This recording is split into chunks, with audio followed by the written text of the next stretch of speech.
Hi friends, welcome to my channel Spicy Sugar. ഇന്ന് ഞാനൊരു മുതിര കൊണ്ടുള്ളൊരു റെസിപ്പിയാണ് ഇവിടെ തയ്യാറാക്കുന്നത്. അതിനുവേണ്ടി മുതിര ഒരു 2 മണിക്കൂർ കൂത്തിട്ട് കുക്കറിലിട്ട് വെള്ളം ഒഴിച്ച് ഒരു വിസിൽ വെച്ച് വേവിക്കുകയാണ്. ഒരു 10 വിസിൽ കേൾക്കണം ഇത് വെന്ത് കിട്ടാൻ. പിന്നീട് വെന്ത് കഴിഞ്ഞപ്പോൾ ഇത് ഒരു പാത്രത്തിലേക്ക് കോരിയെടുക്കുകയാണ്. വെള്ളം വാലാനായിട്ട് വെക്കണം. ഇതിനകത്തേക്ക് ചേർക്കുന്നത് തേങ്ങ ചിരകിയത്, ജീരകം ചതച്ചത്, ഏലക്ക ചതച്ചത്, ശർക്കരപ്പൊടി, ശർക്കര പാനിയും ചേർക്കാം. ഞാനിവിടെ ശർക്കര പൊടിയാണ് എടുത്തേക്കുന്നത്.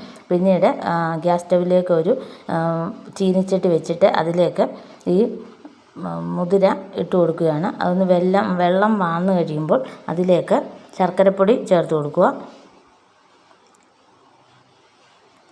ശർക്കരപ്പൊടി അതിലേക്ക് ഉരുകി ഒന്ന് ലയിച്ച് കഴിയുമ്പോഴത്തേക്ക് തേങ്ങ ചിരകിയതും ഏലക്കാപ്പൊടിയും നെയ്യും ജീരകം ചതച്ചതും എല്ലാം കൂടെ ചേർത്ത് നന്നായിട്ട് ഇളക്കി വരട്ടിയെടുക്കുക. നന്നായി വരണ്ട് വരുന്നിടം വരെ ഇളക്കിക്കൊണ്ടിരിക്കണം.